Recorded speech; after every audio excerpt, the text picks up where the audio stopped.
Well, if you've ever watched The Voice on our sister station WRDE, you know this is a huge deal. A 4-chair turn.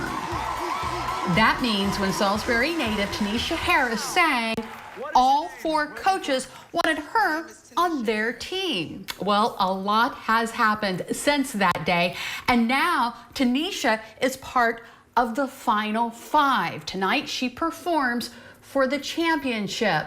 But first, she's talking with us. Toneisha Harris, thank you so much for joining us this afternoon. It's amazing. Thank you for having me. I appreciate it. It's always good to talk to home. We've talked about you a lot on Delmarva Life, but for those who may not be aware, you actually grew up in Salisbury. So yeah, I am a Salisbury native. My roots are there. We've just been in Georgia for 10 years. So Salisbury is and always will be home. So when did you start singing? I actually started singing in church family group, the Vini Gospel Singers. I started when I was about 5.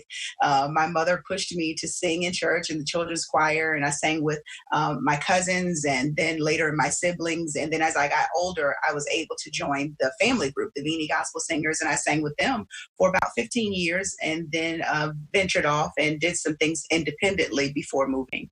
So here you are a finalist on The Voice. I am one of the top 5 finalists. I'm elated that I made it this far. And I'm the last lady standing.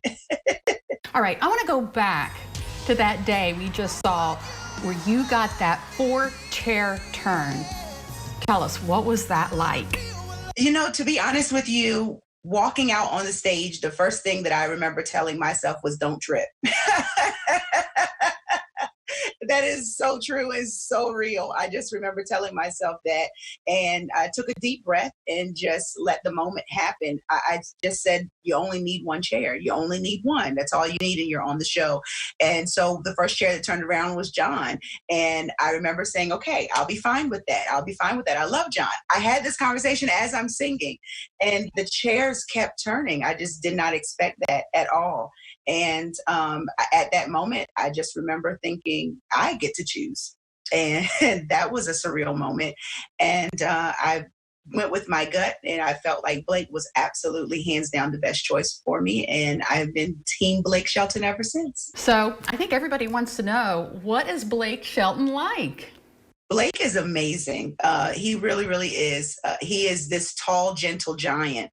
He's very funny. He loves to laugh, but he is very open and he's very honest. If he doesn't like something, he's going to tell you. If he sees something that you can do better, he's going to tell you, which is obviously what he's supposed to do. So I'm really loving the fact that I chose him, and he believes in me, and that means everything to me. He's been available. He's approachable, and he cares about what happens to me on the show, but also beyond that as well. And he cares about my family. He's had moments where he's spoke to my family, and I love that he wants to know them. He wants to get to know them. He's just as concerned about their well-being through all of this, as well as mine. So I think that speaks volumes about him and in his character. How have you adapted to performing in your home?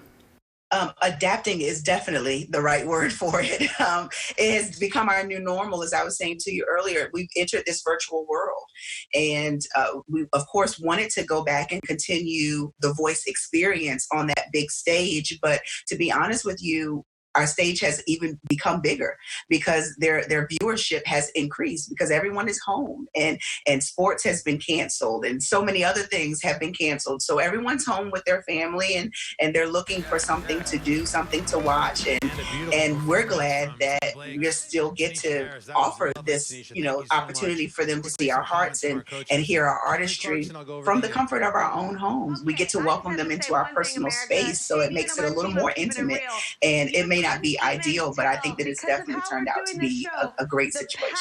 I, for one, think that was absolutely amazing whenever you dedicated the Celine Dion song to your husband.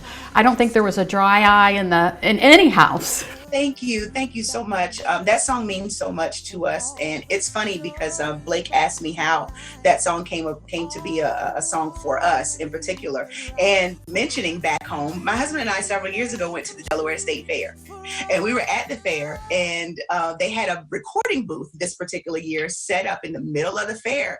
And I just remember saying, I want to go in there and see what songs they have. It kind of was a karaoke style. And they had Celine Dion, Because You Love Me. And I remember standing there singing that song to him in that booth in front of everybody.